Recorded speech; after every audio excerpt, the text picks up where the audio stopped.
Hello class. इस class में हम फर्दर ब्रिक मशीनरी को आगे कंटिन्यू करेंगे। तो हम लोग जो डिस्कस करने वाले थे डबल फ्लेमिश बॉन्ड, ठीक, डबल फ्लेमिश बॉन्ड को कंटिन्यू करने वाले थे। तो इसमें क्या होता है, देखो इसमें लिखा हुआ है कि alternate head and stretcher are laid on each course. ठीक है, हर कोर्स में हेडर और स्ट्रेचर जो है प्लेस करते हैं। ठीक, फिर नेक्स्ट लिखा हुआ है facing and backing are of same. ठीक है, तो इसका जो फेसिंग और बैकिंग साइड है दोनों जो है वो एक ही तरीके का अपीयर होता है। तो सबसे पहले क्या है कि हम हेडर और स्ट्रेचर को हर कोर्स में अल्टरनेट अरेंज करते हैं और इसका बैकिंग और फेसिंग साइड दोनों जो है वो एक ही तरीके से दिखता है, appear same. Brick bat and queen closer are use. ठीक है, तो ब्रिक बैट और क्वीन क्लोजर भी इसमें यूज होता है। ठीक है, तो इसका फिगर जो डबल फ्लेमिश बॉन्ड का फिगर जो है वो ये है। तो इसको हम लोग डिस्कस करते हैं आगे। तो इस फिगर में हम लोग को एलिवेशन दिख रहा है। तो एलिवेशन में सबसे पहले क्या दिख रहा है कि एक हेडर है, फिर इसके बाद एक स्ट्रेचर है, स्ट्रेचर है, स्ट्रेचर है, स्ट्रेचर है, स्ट्रेचर है, और इनके बीच में क्या दिया हुआ है, हेडर है, हेडर है, हेडर है। ठीक, तो यानी हर स्ट्रेचर के बाद एक हेडर है, हर स्ट्रेचर के बाद एक हेडर है हर कोर्स में। कोई भी कोर्स उठा के देखें तो उसमें हेडर और स्ट्रेचर जो है वो अल्टरनेट अरेंज किया गया है।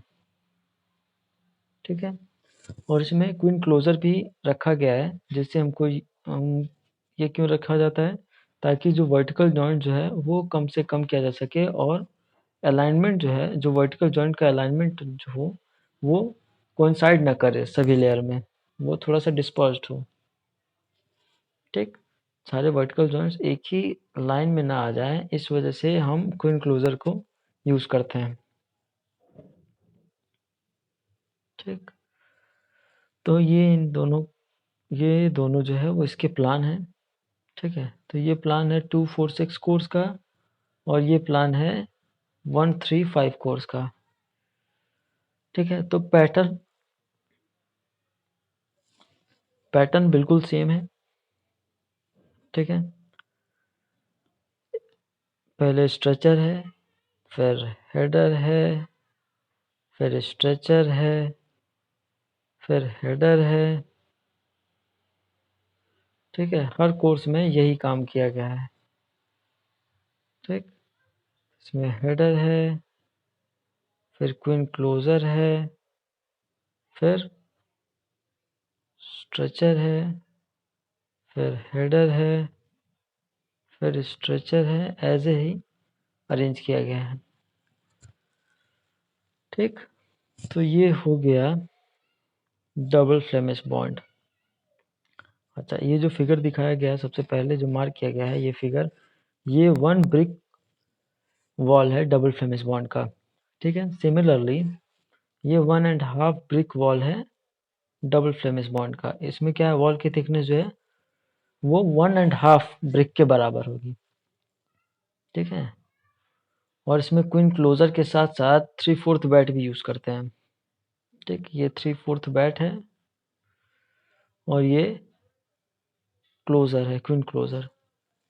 ठीक, फिर नेक्स्ट ये 2 ब्रिक डबल फ्लेमिश बॉन्ड, यानी इसकी थिकनेस जो है वो 2 ब्रिक के बराबर है, 2 ब्रिक के बराबर है।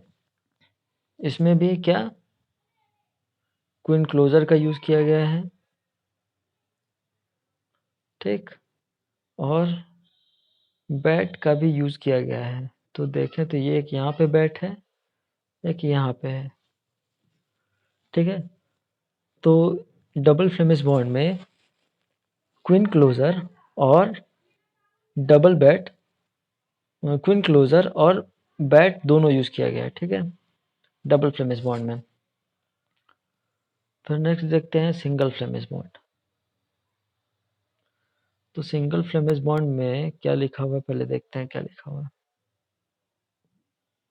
ठीक, तो इसमें लिखा हुआ है this type of bond is comprised of double Flemish facing and English bond backing in each course। Single Flemish bond में क्या होता है कि जो फेसिंग साइड है वो होगा double Flemish bond. Single Flemish bond में क्या होगा कि जो फेसिंग साइड है, जो बाहर से दिखेगा, वो होगा डबल फ्लेमिश बॉन्ड, और जो बैकिंग साइड होगा वो होगा इंग्लिश बॉन्ड हर कोर्स में। ठीक है, यानी जितने भी कोर्स अरेंज किए जाएंगे वो फेसिंग से डबल फ्लेमिश बॉन्ड होगा और बैकिंग से इंग्लिश बॉन्ड होगा। ठीक, और इस टाइप के कंस्ट्रक्शन में स्ट्रेंथ जो है वो पार्शली इंग्लिश बॉन्ड की तरह होता है। ठीक, लिखा हुआ है this type of construction partially possess the strength of English bond. ठीक है, और and appearance of Flemish bond. ठीक, तो इसमें क्या होता है कि अपीयरेंस जो है वो फ्लेमिश बॉन्ड की तरह होता है। ठीक, लेकिन अपीयरेंस जो है वो फ्लेमिश बॉन्ड की तरह होता है।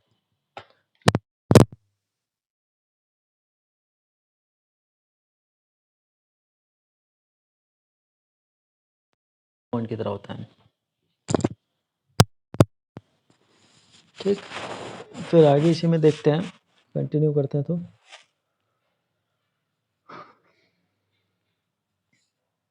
ठीक है, इन सिंगल फ्लेमिश बॉन्ड में वॉल की मिनिमम थिकनेस जो है वो 1.5 होनी चाहिए।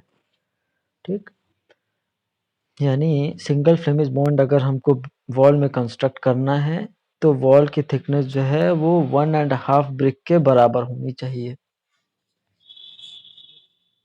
ठीक, और अगर वॉल की थिकनेस 1.5 ब्रिक के बराबर नहीं होगी तो वहां पे सिंगल फ्लेमिश बॉन्ड नहीं यूज कर सकते हैं। ठीक है, आगे देखते हैं। अगर वॉल की थिकनेस 1.5 ब्रिक के बराबर है तो उसको सिंगल फ्लेमिश बॉन्ड नहीं यूज कर सकते हैं। ठीक, तो फिगर को पहले देखते हैं कि फिगर में क्या एक्सप्लेन किया गया है। फिगर में सबसे पहले बताया गया है कि एच जो है वो हेडर है, एस जो है वो स्ट्रेचर है, और क्यू जो है वो क्वीन क्लोजर है। वॉल की थिकनेस जो है वो 30 सेंटीमीटर है। वॉल की जो थिकनेस है वो 30 सेंटीमीटर है। ठीक, यहाँ पे जो क्यू से डिनोट कर रहा है वो क्वीन क्लोजर है। जो एच से डिनोट किया जा रहा है वह हेडर है। जो एस से डिनोट किया जा रहा है वो स्ट्रेचर है। ठीक है,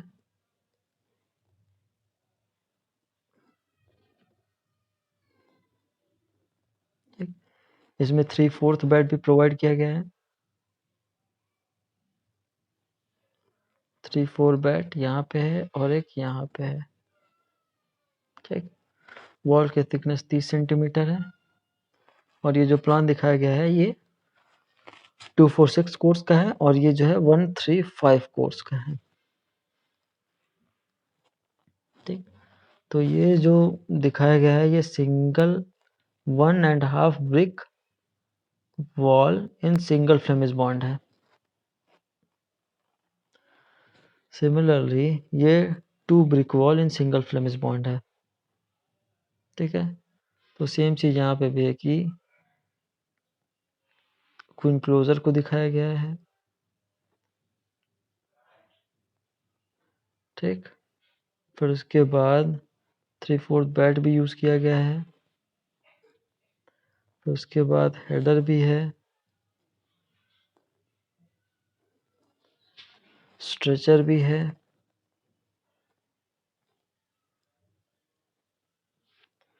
और वॉल की थिकनेस तो पहले से ही दी गई है 40। ठीक, तो ये 2 brick wall in single Flemish bond है। अब नेक्स्ट देखते हैं गार्डन वॉल। ठीक है, गार्डन वॉल में क्या है, ये कहाँ कहाँ यूज किया जाता है, garden wall, compound wall, boundary wall, ऐसे जगह। ठीक है, और इसमें क्या क्या यूज करते हैं, इंग्लिश बॉन्ड भी यूज कर सकते हैं और फ्लेमिश बॉन्ड भी यूज कर सकते हैं। तो गार्डन वॉल कहाँ कहाँ यूज करते हैं, construction of garden wall, compound wall, boundary wall, ऐसे ही जगहों पे यूज करते हैं। और इसमें इंग्लिश बॉन्ड और फ्लेमिश बॉन्ड यूज किया जा सकता है। ठीक है, तो आगे देखते हैं कि कैसे यूज करते हैं। ठीक, इसमें हमको दिख रहा है कि पहले तो ये हेडर है और ये हेडर है, और इनके बीच में 5 लेयर जो है वो स्ट्रेचर है। ठीक, यानी दो हेडर के बीच में, दो हेडर के बीच में 5 लेयर जो है स्ट्रेचर का है, 5 लेयर स्ट्रेचर का है दो हेडर के बीच में। ठीक है, दो हेडर है, उनके बीच में 5 लेयर स्ट्रेचर का है। तो ये है इंग्लिश गार्डन वॉल बॉन्ड। ठीक है, इंग्लिश गार्डन वॉल बॉन्ड में क्या होता है कि हेडर और स्ट्रेचर जो है वो अल्टरनेट कोर्स में अप्लाई किए जाते हैं। लेकिन इसमें क्या है कि दो हेडर कोर्स के बीच में 5 स्ट्रेचर है। तो इसके डेफिनेशन में बताया गया है कि दो हेडर बॉन्ड के बीच में, दो हेडर कोर्स के बीच में 3 से 5 स्ट्रेचर कोर्स हो सकते हैं। यानी यानी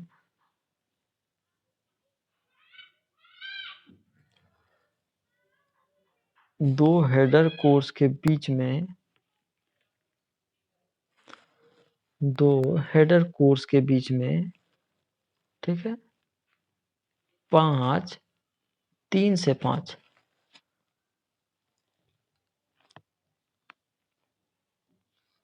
3 से 5 स्ट्रेचर हो सकते हैं। और इसमें कोई क्लोजर भी यूज किया गया है।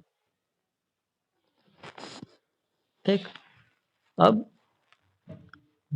दो हेडर के बीच में, ठीक है, 3 भी स्ट्रेचर हो सकता है, 4 भी हो सकता है, या 5 भी हो सकता है,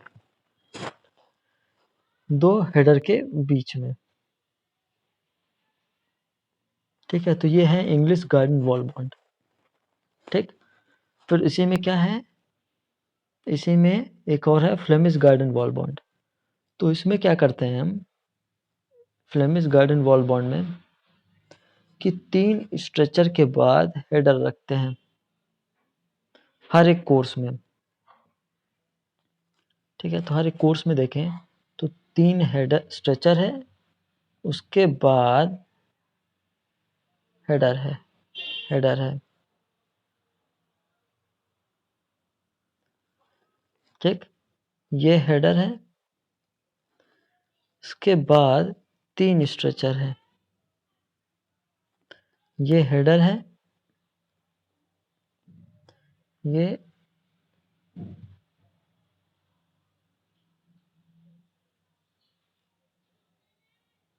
ये 3 स्ट्रेचर है, तो फिर एक ये 3 स्ट्रेचर है, ये 3 स्ट्रेचर है, ये 3 स्ट्रेचर है, और ये 3 स्ट्रेचर है। तो हर 3 स्ट्रेचर के बाद एक हेडर रखा गया है। यहाँ पे एक हेडर है, एक यहाँ हेडर है, एक हेडर यहाँ है, एक यहाँ है, एक यहाँ है। तो फिगर देखते ही हमको समझ में आ रहा है कि हर 3 स्ट्रेचर के बाद, हर 3 स्ट्रेचर के बाद एक हेडर रखा गया है। ठीक है, एक हेडर रखा गया है। ठीक, तो इसको क्या बोलते हैं हम? Flemish garden wall bond. एक बार फिर से देखते हैं। इंग्लिश गार्डन वॉल बॉन्ड में क्या होता है कि दो हेडर कोर्स के बीच में 3 से 5 स्ट्रेचर रखे जा सकते हैं।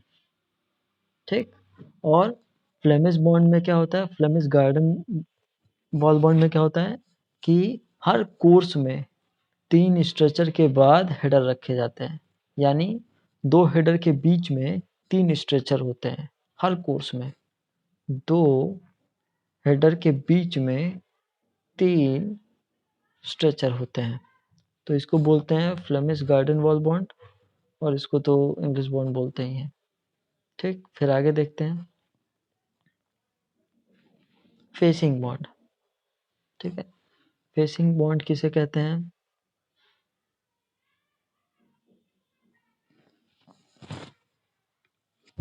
ठीक है, तो फेसिंग बॉन्ड पहले देखते हैं।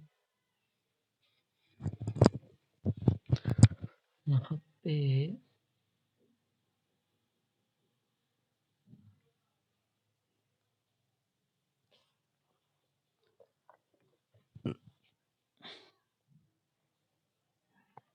फेसिंग बॉन्ड देखते हैं। तो फेसिंग बॉन्ड में क्या है, ठीक है, कि इसका फेसिंग का और बैकिंग का थिकनेस अलग अलग होता है। ठीक है, तो इसमें देखो लिखा हुआ है कि in this type of bond brick of different thickness are used in facing and backing of the wall. ठीक, फेसिंग में वॉल की थिकनेस अलग होगी और बैकिंग में वॉल की थिकनेस अलग होगी। ठीक, एक हेडर कोर्स जो है वो कुछ स्ट्रेचर कोर्स के बाद अप्लाई किया जाता है। मतलब इसमें स्ट्रेचर और हेडर कोर्स अल्टरनेट अप्लाई ना करके हेडर के बाद कुछ स्ट्रेचर कोर्स होते हैं, फिर हेडर होता है, फिर कुछ स्ट्रेचर कोर्स होते हैं, फिर हेडर होता है, इस तरीके से होते हैं। ठीक है, हेडर हुआ, फिर उसके बाद कई सारे स्ट्रेचर होंगे, फिर हेडर होगा, ऐसे होते हैं। अल्टरनेट हेडर और स्ट्रेचर नहीं होता है। ठीक, इसमें क्या होता है कि एक हेडर होने के बाद कुछ स्ट्रेचर हो सकते हैं, कुछ लेयर स्ट्रेचर के होते हैं, फिर उसके बाद एक हेडर आता है। इनके बीच में कई सारे स्ट्रेचर हो सकते हैं। ठीक, लेकिन इसका भी प्लेस करने का एक तरीका होता है। ठीक, हम आगे देखें। The distance between the successive heading course is equal to the common multiple of the thickness of the backing and facing brick. ठीक, इसका मतलब ये है इसका मतलब ये है कि दो हेडर के बीच में दो हेडर के बीच में जो स्पेसिंग है, जितने स्ट्रेचर रखे गए हैं, इनका जो स्पेसिंग है, इनका ये जो स्पेसिंग है वो फेसिंग और बैकिंग के थिकनेस के मल्टीपल में होना चाहिए। मतलब कि अगर दो हेडर के बीच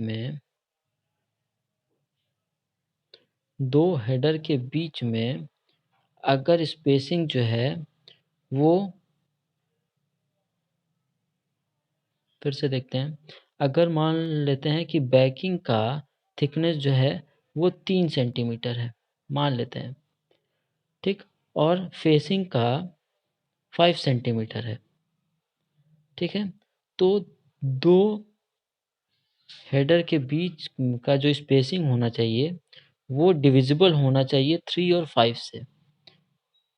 ठीक है, दो हेडर के बीच का जो स्पेसिंग होना चाहिए वो डिविजिबल होना चाहिए 3 और 5 से, यानी हम इन दोनों के स्पेसिंग जो है वो 15 हो सकता है।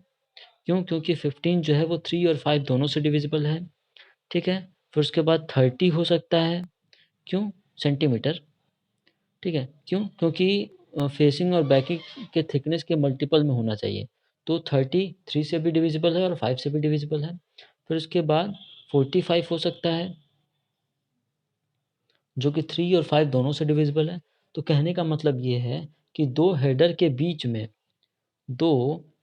बीच में जो स्पेसिंग है वो फेसिंग और बैकिंग के थिकनेस के कॉमन मल्टीपल में होना चाहिए। यानी फेसिंग का थिकनेस जितना है और बैकिंग का थिकनेस जितना है, वो दोनों ही इस स्पेसिंग को डिवाइड कर सकें, इस स्पेसिंग के लेंथ को डिवाइड कर सके, तो उसको बोलेंगे फेसिंग बॉन्ड।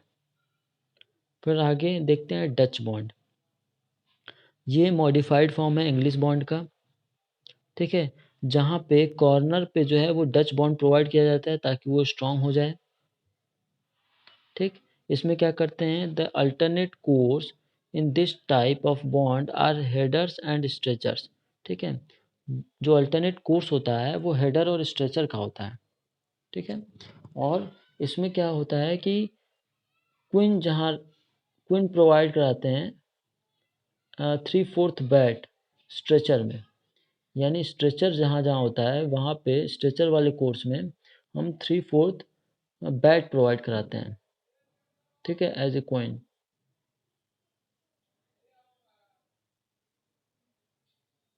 ठीक।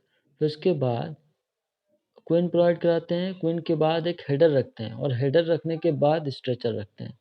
ए header is placed next to the 3/4 bat in every alternate stretcher course, ठीक है। तो एक बार फिर से इसको देखते हैं हम क्लियर समझने के लिए। इसमें क्या करते हैं कि अल्टरनेट हेडर फिर स्ट्रेचर, हेडर फिर स्ट्रेचर, हेडर फिर स्ट्रेचर रखते हैं, ठीक है। तो हेडर एज इट इज़ रहता है, स्ट्रेचर में कुछ मॉडिफाई करते हैं, उसी को डिस्कस करते हैं। तो स्ट्रेचर को हम डिस्कस कर रहे हैं। तो स्ट्रेचर में क्या होता है कि सबसे पहले स्ट्रेचर के कॉर्नर पे एक 3/4 बैट प्रोवाइड किया जाता है, 3/4 बैट प्रोवाइड किया जाता है। उसके बाद एक हेडर रखा जाता है और उसके बाद स्ट्रेचर रखा जाता है। ये है स्ट्रेचर कोर्स का प्लान। फिर से देखते हैं। सबसे पहले एक क्वीन रखा जाता है जिसका साइज होता है 3/4 बैट, ठीक। उसके बाद एक हेडर रखा जाता है, ठीक। उसके बाद स्ट्रेचर रखा जाता है और स्ट्रेचर फर्दर आगे कंटिन्यू रहता है, ठीक। ये होता है डच बॉन्ड,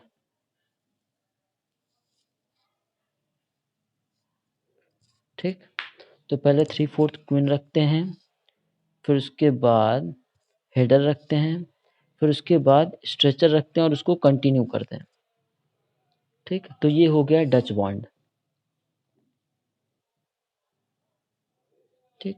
तो ये हो गया डच बॉन्ड। इसी को फिगर में दिखाया गया है। तो फिगर अब जब क्लियर समझ गए तो इस फिगर को देखोगे तो अपने आप समझ में आ जाएगा, ठीक है। फिर आता है रेकिंग बॉन्ड।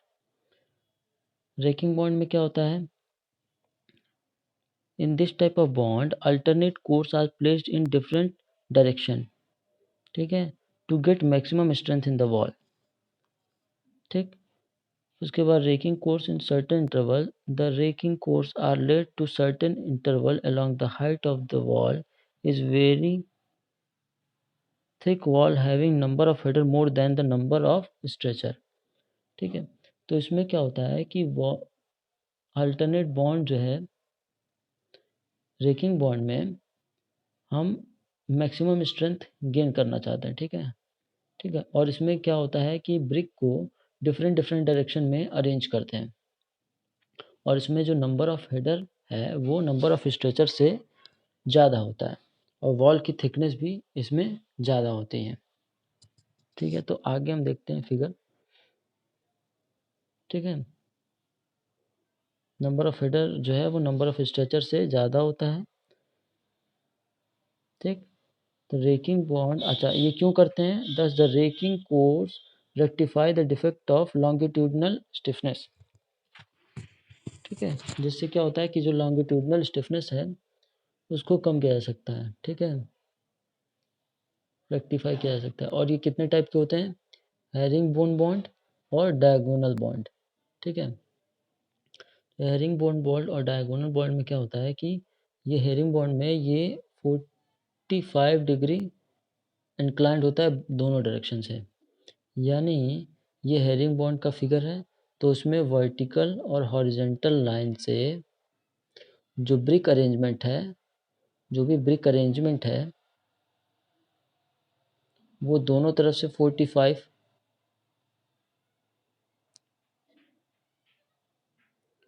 वर्टिकल और हॉरिजेंटल,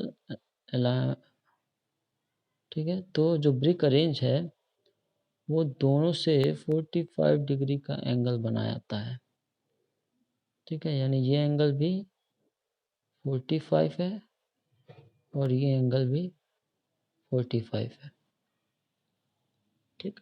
और इसमें क्या करते हैं हम कि ये जो कॉर्नर्स हैं, ये कॉर्नर्स हैं वो रेक्टेंगल टाइप के ब्रिक को, सॉरी ट्रायंगल टाइप के ब्रिक को कट करके इसमें फिल कर दिया जाता है, ताकि इसमें मूवमेंट ना हो और स्टिफ हो जाए, जिससे इसकी स्ट्रेंथ जो है वो बढ़ जाती है, लॉन्गिट्यूडनल स्ट्रेंथ जो है वो बढ़ जाती है, ठीक है। ये ट्रायंगल टाइप के ब्रिक को कट करके इसके खाली गैप को भर देते हैं, ठीक। फिर नेक्स्ट देखते हैं herring zigzag bond. Zigzag bond और डायगोनल बॉन्ड ये सिमिलर होते हैं, ठीक है। तो इसमें क्या होता है, जिगजैग बॉन्ड जो है वो फुटपाथ या पेविंग बनाने के लिए यूज़ करते हैं, ठीक है। जो फुटपाथ जो पैदल चलने के लिए होता है या लाइट वेट व्हीकल को ट्रैवल करने के लिए, ऐसे गांव का जो पाथ होता है वो जिगजैग बॉन्ड से ही बनता है, ठीक। तो this type of bond is very similar to herring bone bond, ठीक है। और उसका the difference between the brick is laid in zigzag way, zigzag तरीके से रखा जाता है, जिगजैग तरीके से रखा जाता है, and use for paving the brick floor, ठीक है। तो फ्लोर पे लगाने के लिए इस तरीके का बॉन्ड यूज करते हैं, ठीक। फिर आगे देखते हैं, ये है जिगजैग बॉन्ड का फिगर। तो जिगजैग बॉन्ड में देखें तो ये एक लाइन है, इस लाइन के अबाउट इस ब्रिक का अरेंजमेंट कुछ इस डायरेक्शन में है, ये एक लाइन है, इस लाइन के अबाउट ब्रिक का अरेंजमेंट कुछ इस डायरेक्शन में है, और इसके नीचे वाला ब्रिक का अरेंजमेंट है वो कुछ इस डायरेक्शन में है,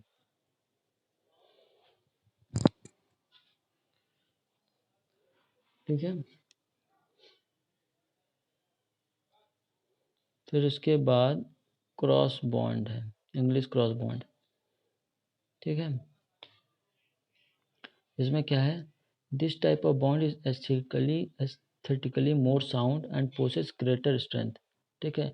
देखने में अच्छा होता है और ज़्यादा स्ट्रेंथ गेन करता है as comparable to English bond, English bond से ज़्यादा स्ट्रेंथ रहता है और एस्थेटिकली ज़्यादा साउंड होता है, ठीक। In this bond every alternate stretcher course has a header placed next to the queen। फिर स्ट्रेचर, फिर से देखते हैं, in this type of bond every alternate stretcher course has a header place next to the queen stretcher and rest of the detail is English bond similar to English bond, ठीक है। तो इसमें क्या करते हैं कि हर स्ट्रेचर कोर्स में, ठीक है, एक हेडर कोर्स रखते हैं और उसके बाद स्ट्रेचर क्वीन स्ट्रेचर के ठीक बगल में एक हेडर कोर्स रखते हैं, और बाकी जो है वो सिमिलर होता है इंग्लिश बॉन्ड की तरह, ठीक है। तो फिगर देखते हैं, ज़्यादा समझ में आएगा, ठीक है। तो फिगर में क्या है कि पहले क्वीन स्ट्रेचर रखते हैं, ठीक है, उसके बाद हेडर रखते हैं, फिर उसके बाद स्ट्रेचर रखते हैं, ठीक है। यही सारे स्ट्रेचर कोर्स में करते हैं। हेडर तो एज इट इज़ रहता है, अगर हेडर का देखें तो हेडर एज इट इज़ रहेगा, header course as it is रहेगा, ठीक। लेकिन स्ट्रेचर में क्या है कि पहले क्वीन रहेगा, फिर उसके बाद हेडर रहेगा, ठीक। हेडर के बाद फिर स्ट्रेचर रहेगा, ठीक है, हेडर के बाद फिर स्ट्रेचर रहेगा। तो ये हो गया इंग्लिश क्रॉस बॉन्ड। ठीक, फिर नेक्स्ट देखते हैं ब्रिक ऑन एज बॉन्ड और सोल्डियर बॉन्ड। ठीक है, तो इस तरीके का बॉन्ड जो है वो इसमें लिखा हुआ in this type of bond the brick are laid on edge. ठीक है, एज पे रखते हैं। The brick are placed in header and stretcher course, जिसकी वजह से इसमें कैविटी है। Such a manner that the header placed on bed and stretcher placed on edge forming a continuous cavity. ठीक है, ये बॉन्ड वीक होता है और इकोनॉमिकल होता है। ठीक है, तो इसको फिगर इसमें नहीं दिया हुआ है, फिर भी हम समझाते हैं। ठीक है, तो सबसे पहले क्या होता है, हेडर और स्ट्रेचर जो है वो कंटिन्यूअस रखते हैं। तो मान लो कि पहले हम स्ट्रेचर हेडर रखते हैं, हेडर रख दिए, पहला कोर्स जो है वो हेडर से रख दिए। ठीक, फिर इसके ऊपर हम रखते हैं स्ट्रेचर। ठीक है, और जब स्ट्रेचर रखते हैं तो इनके बीच में एक खाली गैप आ जाता है, ये खाली गैप आ जाता है। ठीक, इसके ऊपर हम लोग रखते हैं स्ट्रेचर। ठीक, तो ये फिर एक खाली गैप आ जाता है। फिर अब इसके ऊपर जब तीसरा लेयर रखने जाते हैं तो तीसरा लेयर रखते हैं हम क्या, हेडर। ठीक है, फिर इसके बाद फिर हेडर, फिर हेडर, फिर नेक्स्ट हेडर। ठीक, तो ये थर्ड लेयर फिर हेडर हो गया।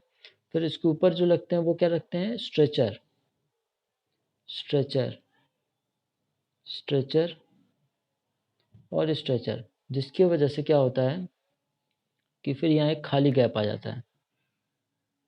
ठीक है, फिर ये खाली गैप आ जाता है, ये खाली गैप आ जाता है। ठीक है, और ये खाली गैप पूरे में कंटिन्यू होता है। तो ये थोड़ा वीक होता है और इकोनॉमिकल होता है। ठीक है, तो ये है सॉलिडियर कोर्स और ब्रिक ऑन एज बॉन्ड। ठीक, तो ये वीक होता है स्ट्रेंथ में और इकोनॉमिकल होता है। फिर नेक्स्ट देखते हैं बॉन्ड इन कॉलम। ठीक है, तो कॉलम में जो बॉन्ड होता है वो जनरली इंग्लिश बॉन्ड होता है या डबल फ्लेमिश बॉन्ड होता है। ठीक है, कॉलम में कंस्ट्रक्शन में वो ज़्यादातर इंग्लिश बॉन्ड होता है या डबल फ्लेमिश बॉन्ड होता है। अब फिर नेक्स्ट लिखा हुआ है इन केस ऑफ सर्कुलर और octagon construction moulded brick are use. ठीक है, अगर ऑक्टागोन या सर्कुलर कॉलम है तो उसके लिए डिफरेंट मोल्डेड ब्रिक यूज होता है जो उसी शेप का होता है जिससे हम सर्कुलर या ऑक्टागोनल कॉलम बना सकते हैं। ठीक है, अब कुछ कॉलम का फिगर है जिसमें हम अरेंज करके दिखाए हुए ब्रिक को, वो नेक्स्ट पेज पे है। ठीक है, तो ये कॉलम है।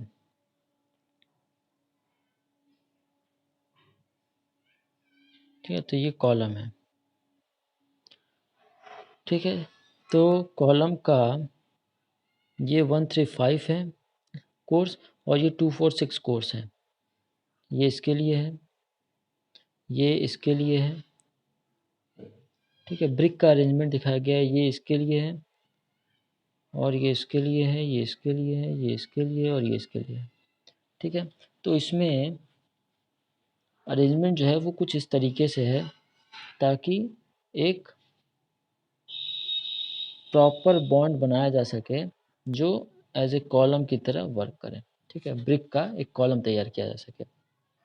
तो इस फिगर में हम देखें तो अरेंजमेंट जो है वो हर कोर्स में अल्टरनेट होता है, हेडर होगा फिर नेक्स्ट स्ट्रेचर होगा। अगर इसमें देखें तो ये स्ट्रेचर है 135, अगर ये वन स्ट्रेचर है तो सेकंड जो है वो हेडर होगा, फिर थर्ड, थर्ड फिर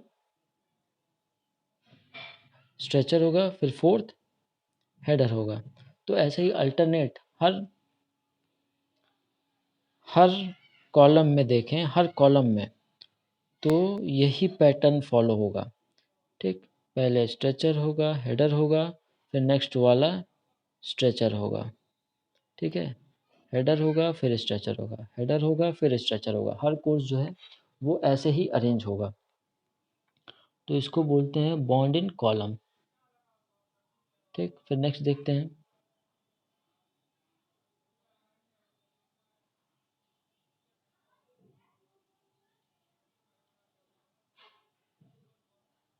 ठीक, तो ये इसमें देखो column in double Flemish bond. अब ये क्या डबल फ्लेमिश बॉन्ड में दिखाया गया है।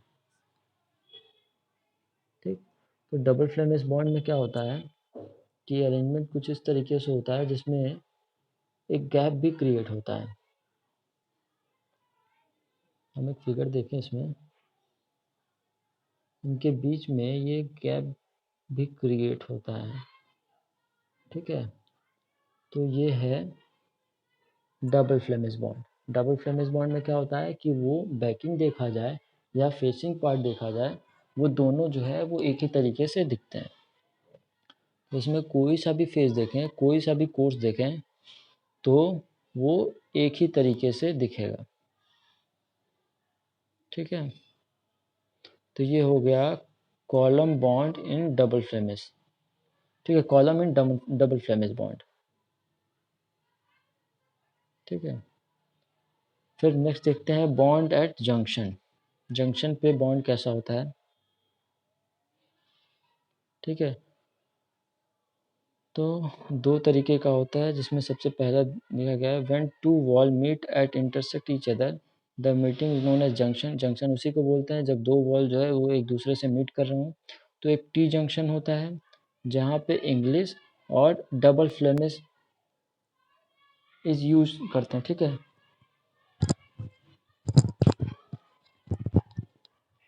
ठीक, टी जंक्शन में इंग्लिश बॉन्ड या डबल फ्लेमिश बॉन्ड यूज करते हैं।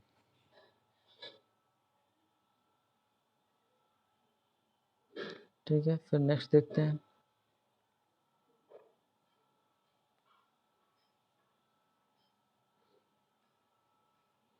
ठीक है, तो ये वन ब्रिक प्लान है टी जंक्शन। तो इसमें क्या है कि एक कोर्स में कोर्स अल्टरनेट कोर्स में क्या होता है कि लैपिंग होता है। ठीक है, लैपिंग होगा कुछ ऐसा। इसमें इस वॉल का एक लैपिंग हो रहा है यहाँ पे। ठीक है, यहाँ पे एक लैपिंग हो रहा है। ठीक है, सिमिलरली ये चीज़ हर, अब ये वन ब्रिक टी जंक्शन है, अब ये क्या 1.5 ब्रिक टी जंक्शन है। तो इसमें क्या होता है, इसमें भी सेम चीज़ होता है कि हर अल्टरनेट कोर्स में लैपिंग होता है।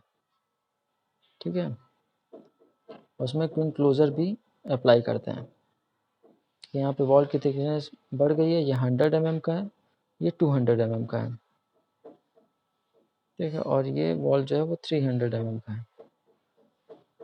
ठीक, तो ये बॉन्ड जो है दिखा रहा है कि जब टी जंक्शन होता है तो उस वो कैसे अरेंज करते हैं, वो ये पार्ट दिखा रहा है। ये क्विन क्लोजर है, ये क्विन क्लोजर है, ये क्विन क्लोजर है, और ये जो है वो लैपिंग है, दोनों के में ये लैपिंग है। ठीक, और ये है क्रॉस जंक्शन। ठीक है, फॉर क्रॉस जंक्शन तो उसका अरेंजमेंट कुछ इस तरीके से होता है। इंग्लिश बॉन्ड यूज़ करते हैं। ठीक है, और इंग्लिश बॉन्ड यूज़ करने का, ठीक है, इसमें भी देखें तो लैपिंग किया जाता है। यहाँ पे लैपिंग है, यहाँ पे लैपिंग है। तो जो भी वॉल हम कंस्ट्रक्ट करते हैं, जो अगर दो वॉल एक दूसरे को इंटरसेक्ट करती है, तो वो जो जहाँ पे इंटरसेक्ट करती है वो उसमें कुछ ब्रिक पार्ट जो है वो एक वॉल से दूसरे वॉल में, दोनों वॉल को एक कुछ ऐसे जॉइंट्स मतलब ब्रिक वर्क करते हैं वहाँ पे, जहाँ पे जॉइंट्स जो हैं वो प्रॉपर हो सके दोनों वॉल के बीच में। ठीक है, इसको बोलते हैं cross junction in English bond. तो ये ब्रिक वर्क हम लोगों का पूरा ख़त्म हो गया। ठीक है, ब्रिक वर्क हम लोगों का पूरा ख़त्म हो गया। नेक्स्ट क्लास में कोई दूसरा टॉपिक स्टार्ट करते हैं। Thank you.